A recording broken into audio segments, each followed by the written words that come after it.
L'âme, le refrain des poèmes sans l'âme.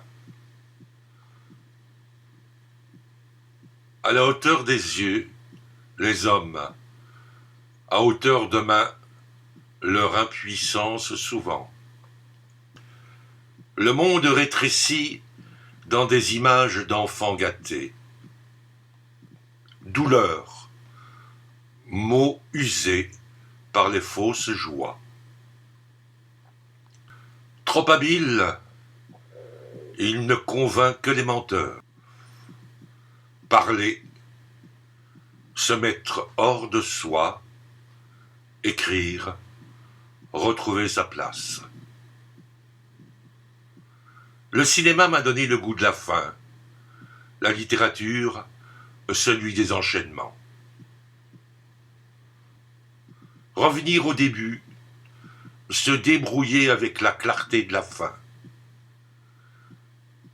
Écrire, une façon de ne pas regretter. L'amour est fait de tout, sert à tout, bon à tout, passe partout, c'est son meilleur atout. Un enfant s'arrête et regarde ce que nous n'avons pas été. La fête perpétuelle du temps, une station avant la fin. L'inachèvement est une forme de rature infinie dans un temps impuissant. Des étourneaux dispersés dans les arbres, des ampoules éteintes avant la joie. Aller et venir à mon gré dans le temps, juste avant le réveil. C'est en faisant des fautes que je me sens le plus présent. Si l'amour menait à quelque chose, il serait réservé aux aventuriers, mais non, profitons-en à rien, à rien.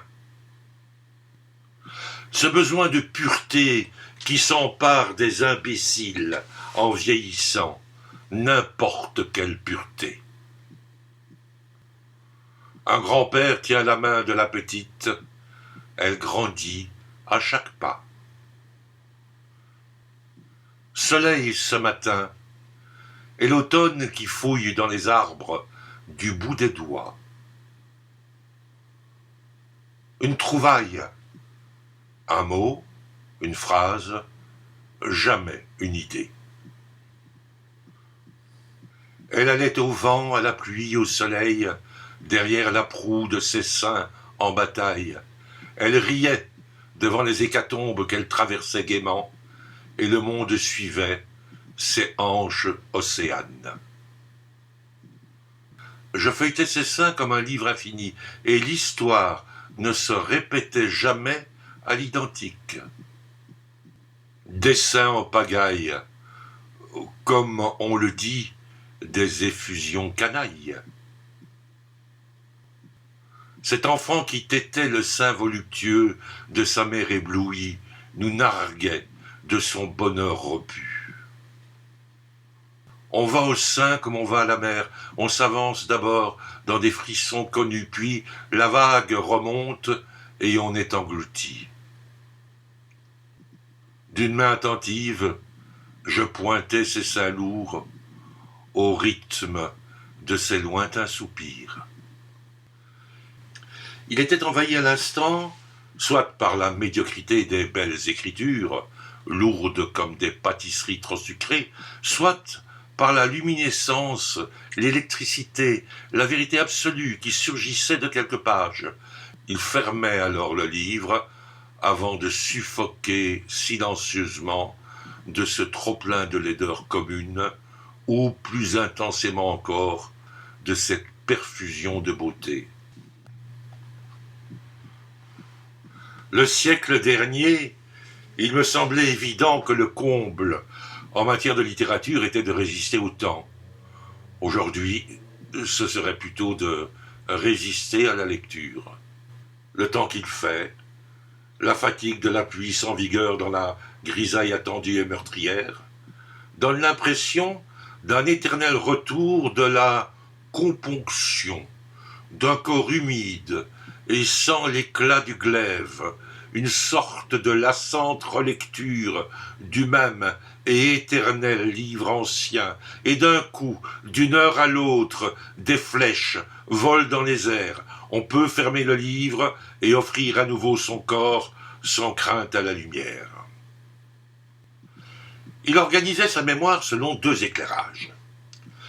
La couleur pour la triviale concurrence des marchés, des putréfactions vulgaires du temps, bref, le noir et blanc pour l'imprégnation des stupeurs, les ombres dans la lumière grise des batailles, les cristaux du temps long. Il y revenait sans réfléchir, la mort, l'abandon, les grandes joies, l'amour, débarrassé des pitreries moralisantes, les massacres fondateurs, tout se jouait en noir et blanc.